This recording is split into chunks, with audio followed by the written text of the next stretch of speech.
మీరు ఫస్ట్ సినిమాకి ఇప్పుడు భరణి గారు తీసుకున్నాం. భరణి గారితో మాటలు రాపిచ్చారు.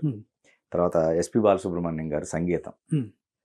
సో ఇట్లా అంటే అప్పుడు మీకు హెల్ప్ చేసిన వాళ్ళందరినీ ఫస్ట్ పెట్టుకోవాలనేదా మీరు పెట్టుకుంది? హెల్ప్ చేసిన వాళ్ళని కాదండి, నాకు పరిచయం బాలుగారు మా Kakinada Rangaraya medical college batch అందమ్మా. డాక్టర్ దివాకర్ గారు, బాబు నేంపర్ గారు వీళ్ళందరూ బైస్కోప్ అని మయం చేసినప్పుడు అన్నిటికీ బాలుగారు కూడా అక్కడ one of the member. Okay okay. అలా పరిచయం. Okay okay. నేను బాలుగారు అంటే నాకు ఇష్టం కూడా మ్యూజికల్గా. తూర్పెళ్ళే రైలు ఆ ముందు తనకు ఆయన చెప్పిన ఆయన ఉన్నప్పుడు జీతరాత్రికి నేను కావాలనే అడిగాను. నేను పెట్టుకుందాం అంటే పెట్టుకునేది కాదు కానీ నేను ఫస్ట్ డైరెక్టర్ని. రవికిషోర్ వాళ్ళకి ఓకే అనుకుంటే పెడతారు కానీ ఓకే భరణి గారిని నేను పెట్టలేను. భరణి గారిని రవికిషోర్ గారే, అసలు రవికిషోర్ గారు భరణి గారి వాళ్ళే పరిచయం అయ్యాడు నాకు. ఓకే. లేడీస్ టైలర్ అది నేను లేను కదండి అప్పుడు. Okay okay. లేడీస్ టైలర్ అన్ని అయిన తర్వాత కదా నేను ఇండస్ట్రీకి వచ్చింది. సెకండ్ ఫిల్మ్ నుంచి మారిపోయిందిలేండి. మళ్ళీ కీరవాణి గారు ఎంటర్ అయ్యారు మీకు. నేను రక్షణకి కీరవాణి గారు ఎంటర్ అయిన తర్వాత ఇంకా కీరవాణి గారితో ట్రావెల్ చేశారు. చాలా ట్రావెల్ చేశాను. అవును అవును. ఆయన చాలా బాగా ఎంజాయ్ చేసేవాడు. ఆయన మంచి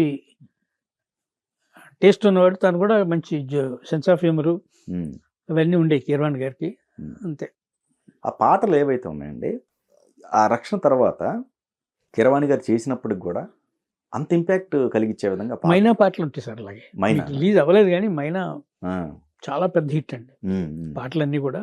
ఓకే ఓకే. కీరవాణి గారు రక్షణ తర్వాత చేసిన మైనాలో నా పాటలన్నీ మీరు బయట దొరుకుతాయి కూడా, వినొచ్చు అనమాట అండి. చాలా స్టాండర్డ్లో ఉంటాయి మ్యూజికల్గా కానీ అన్నిట్లో కానీ.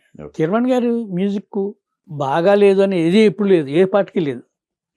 రాఘవేంద్ర గారికి ఒక స్టాండర్డ్లో చేసేవారు. అవును. కానీ రక్షణ సినిమాకి తేజ గారు మంచి ఎసెట్ అనుకో. చాలా చాలా బాగానండి, చాలా ఎసెట్. అంటే తేజ చాలా కొత్తగా ఉత్సాహంగా ఉండేవాడు ఎప్పుడు. నా తర్వాత నాకు అన్ని మైనాలో కూడా అంతే, ఫోటోగ్రఫీ అంతే స్ట్రాంగ్గా ఉంటుందండి. నాకు ఫోటోగ్రఫీకి ఇష్టం. నాకు ఎందుకు ఇష్టం అంటే ఫోటోగ్రఫీ మీద కంటే కూడా మనం షార్ట్ కన్సీవ్ చేసుకున్నప్పుడు, కథ రాసుకున్నప్పుడే బ్యాక్గ్రౌండ్ లైట్ ఇవన్నీ కథలో రాసుకుంటాం చూసారా, దానివల్ల మీకు అది ఫోటోగ్రఫీకి యాడ్ అవుద్ది. Okay okay. అందుకనే మౌళి గారితో చేసిన పిసి శ్రీరామ్ గారి సినిమాలు ఒకలాగా ఉంటాయి, తర్వాత ఇంకో రకంగా ఉంటాయి. మౌళి గారి సినిమాలో మామూలుగానే ఉంటాయి. మౌళి గారు దానికి ఎక్కువ ఇంపార్టెన్స్ ఇవ్వరు కాబట్టి. అలాగే బాలచంద్ర గారు ఎక్కువ ఫోటోగ్రఫీకి కూడా ఇంపార్టెన్స్. ఎస్థెటిక్స్ ఉన్న వాళ్ళ సినిమాల్లో ఫోటోగ్రఫీకి, సినిమాటోగ్రాఫర్కి పేరు వస్తుందండి. ఎస్థెటిక్ సెన్స్ లేని కథలు అయితే వాళ్ళకి రావు. మీకు ఎస్థెటిక్ సెన్స్ ఉంటేనే కదా ఫోటోగ్రఫీ అనేది. మన ఇద్దరం ఇక్కడ కూర్చున్నామండి, ఇక్కడ మిమ్మల్ని ఎలా చూస్తున్నాను, ఇక్కడ నాకు ఒక లైట్ పెట్టారు, అక్కడ మీకు లైట్ పెట్టారు. ఆ లైట్ నా మీదకి, ఈ లైట్ మీకు బౌన్స్ అవుతుంది. బౌన్స్ అవుతున్నప్పుడు ఈ మధ్య నుంచి ఈ లైట్ వస్తుంది, ఈ లైట్ ఇక్కడ నుంచి ఈ లైట్ వస్తుంది. ఈ 4 లైట్లు ఉన్నప్పుడు మనకి ఎక్కడ లైట్ పడుతుంది అనేది చూస్తున్నప్పుడు ఒక లైట్ ఆగిపోయింది అన్నప్పుడు ఒక చిన్న డార్క్ షేడ్ వస్తుంది. ఇవన్నీ కథలో రాసుకున్నప్పుడు వస్తాయండి. అలా చేస్తేనే స్క్రీన్ ప్లేలో డైరెక్టర్ అనేవాడికి ఫోటోగ్రఫీకి సంబంధం, లైటింగ్ సంబంధం ఏంటంటే లైటింగ్ కాదు, మీరు రాసుకున్న దాన్ని బట్టి చేస్తారు. Okay okay. ఇప్పుడు బాలమహేంద్ర గారి దగ్గర నేను పనిచేస్తున్నప్పుడు చూశాను లైటింగ్ది అక్కడ ఇలా చేస్తారా అని. ఆయన దగ్గర అనిపించి నాకు తెలిసిన విషయం ఏంటంటే, ఆయనతో పనిచేస్తున్నప్పుడు ఆయన లైట్స్ పర్ఫెక్ట్గా ప్లాన్ చేసేవారు. ఇక్కడి నుంచి వస్తున్నారు, లైట్ ఆఫ్ అయింది సార్, లైటు సన్లైటు వేరియేషన్ అవుతుందండి, మరి కాసేపు వెయిట్ చేయండి అంటే సినిమాటోగ్రఫర్ అసిస్టెంట్లు చూసి చెప్తారు కదా అన్నప్పుడు, ఎవరి నిర్వాహం అనివాడు ఆయన. గంట పడుతుంది సన్ పర్ఫెక్ట్గా రావడానికంటే, రెడీ షూట్ అనివాడు. ఈ గంటలో ఏంటంటే ఆయన ఒక లైటు పెట్టి అలాగ దాన్ని కట్టతో ఇలా కట్ చేసి మేము చిన్న షాడో వస్తే చిన్న సన్లైట్ మేఘం అడ్డొచ్చినట్టు చేసి తీస్తుండేవాడు. ఆ తర్వాత ఒక షాట్ అది వేస్తుండేవాడు, దాని క్లౌడ్ వచ్చింది సన్ కని. దీన్ని బ్యూటీ చేసాడు లైటింగ్ అలాగా. అది బాలమహేంద్ర గారి దగ్గర నేను నేర్చుకుంది. ఏంటి, దేన్నైనా డిసడ్వాంటేజ్ అడ్వాంటేజ్ ఎలా చేయొచ్చు అనేది డైరెక్టర్లు చేసే పనులు ఉంటాయి కొన్ని. అది మా అదృష్టం ఏంటంటే వాళ్ళందరితో పనిచేసాం కాబట్టి ఇప్పుడు ఇప్పుడు కుర్రాళ్ళకి అదేం లేదు పాపం, వీళ్ళు దురదృష్టం. ఇప్పుడు డైరెక్టర్లు ఎవరు అలాంటి డైరెక్టర్లు లేరు కాబట్టి బాలమహేంద్ర గారితో అది అడ్వాంటేజ్ ఉండేది. ఎందుకంటే ఆయన సన్ రైజ్కి వచ్చేవాడు, షార్ట్ పెట్టేవాడు, వెళ్ళేవాడు. సన్ రైజ్ దగ్గర సీన్ మొదలు పెడితే మీతోటి సన్ బ్రైట్ అవుతుండగానే ప్యాకప్ అనేవారు, ఫ్లోర్లోకి వచ్చేవారు, లేకపోతే ఇంకో ఇంట్లో షూట్ అక్కడ చేస్తూ ఉండేవారు. ఆ తర్వాత మళ్ళీ నెక్స్ట్ డే మార్నింగ్ ఏ టైంకి బ్రేక్ చేసాం ఆ టైం మళ్ళీ అదే లైట్ ఉంటుంది అక్కడే చేసేవాడు ఆ సీన్ని. అలా ప్లాన్ చేసేవారు ఆయన షెడ్యూల్. అందుకని ఆ బ్యూటీ ఉండేది మీకు బాలమేంద్ర గారి సినిమాలో కానీ, ముత్యాల ముగ్గులు ఇట్లా అన్నిటిలో కూడా. రైట్. ఓకే. అది. అంటే ఇప్పుడు అంత టైం లేదు, అంత టైం దాని మీద పెట్టట్లేదు. ఎందుకంటే ఇప్పుడు మీకు దురదృష్టం ఏంటంటే టెక్నికల్‌గా చాలా అడ్వాంటేజ్ వచ్చేసినాయి అని చెప్పి కెమెరాతో చేసే పనులన్నీ బయట ల్యాబ్‌లో చేసేద్దాం. ఏమన్నా ఉంటే ల్యాబ్‌లో చూసుకుందాం అంటున్నారు. అది ఏమి జరిగే పనులు కాదు. వాస్తవంగా జరిగేది న్యాచురల్ గ్రోత్‌కిని మీకు ఇంజెక్షన్లు ఇచ్చి పెద్ద మనిషిని చేసిన అమ్మాయిని చేసినట్టే ఉంటుంది ఈ సినిమాలు కూడా. అదే. అంతే. రైట్. Reality artificial. వీడి సామాన్యుడు కాదు సినిమాకి ఫస్ట్ మిమ్మల్ని అనుకున్నారా సార్? నన్నే. ఎందుకంటే అప్పటికి ఆయన ఒక ఎక్స్పెక్టేషన్స్ తో ఉన్నారు ప్రకాష్ రాజ్ గారు ఆ సినిమా, ఆ కథకి సంబంధించి.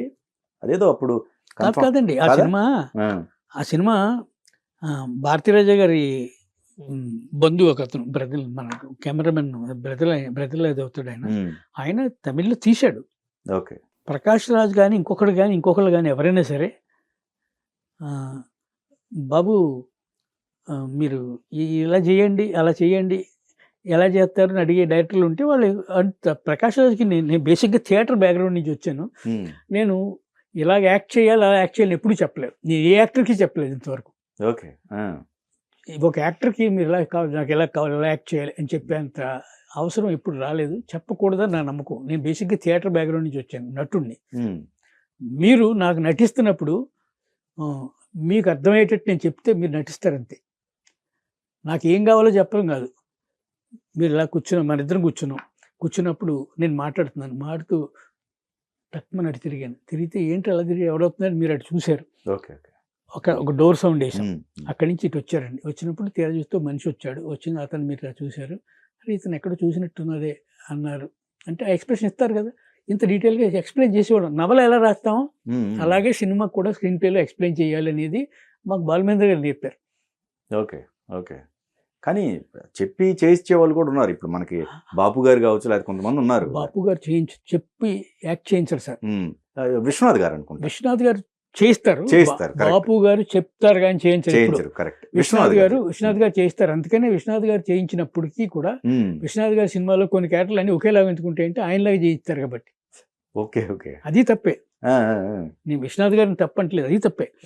అలా మీరు మీ క్యారెక్టర్ మీరు ఏం కావాలో ఎక్స్ప్లెయిన్. ఇప్పుడు మీ బాడీ, నేను పొట్టిగా ఉన్నానండి, మీరేమో 6 feet ఉన్నారు. మీరు యాక్ట్ చేసి చూపిస్తే నేను మీ 6 అడుగుల వాళ్ళు మీరు చూసిన అందం వేరు, 3 అడుగుల వాడు అలా నటిస్తే గంతులు ఎత్తినట్టు ఉంటుంది. అందుకని చెప్పేవారు కాదు, అలా చెప్పకూడదని రూలు మాకు చెప్పేవారు. అక్కడ మాకు డైరెక్టర్లు బాలమేంద్ర గారు, కెమెరామెన్, ఆయన ఇన్స్టిట్యూట్ నుంచి వచ్చారు బాలమేంద్ర గారు. ఆయన కూడా చేసి ఎప్పుడు చూపించేవారు కాదు. మన బాడీ లాంగ్వేజ్ కి బాగుంటుందయ్యా, వాళ్ళకి ఎందుకు చెప్తాం. అట్లా చాలా మంది ఉన్నారు. అట్లా అనుకుంటే దాసరి గారు ఉన్నారు, కోడరామకృష్ణ గారు, వీళ్ళందరూ యాక్ట్ చేసిన తర్వాతే చాలా మంది ఉండొచ్చు. కానీ అది నిజానికైతే అందరూ ఒకలాగా ఉంటారు కదా. ఓకే. మీకు బాపు గారి సినిమాలో అన్ని పాత్రలు ఒకలాగా ఉండవు. సత్యజిత్ రే గారు ఎప్పుడు అలా చేయలేదు. బాపు గారు సత్యజిత్ రే గారు ఇష్టం. పెద్ద పెద్ద డైరెక్టర్లు ఎక్స్ప్లెయిన్ చేయటం, ఏమండి మీకు నాకు కావాల్సింది ఏంటి అనేది ఎక్స్ప్లెయిన్ చేస్తే మీరు చేయగలిగేటట్టు ఎక్స్ప్లెయిన్ చేయగలిగే గొప్ప డైరెక్టర్.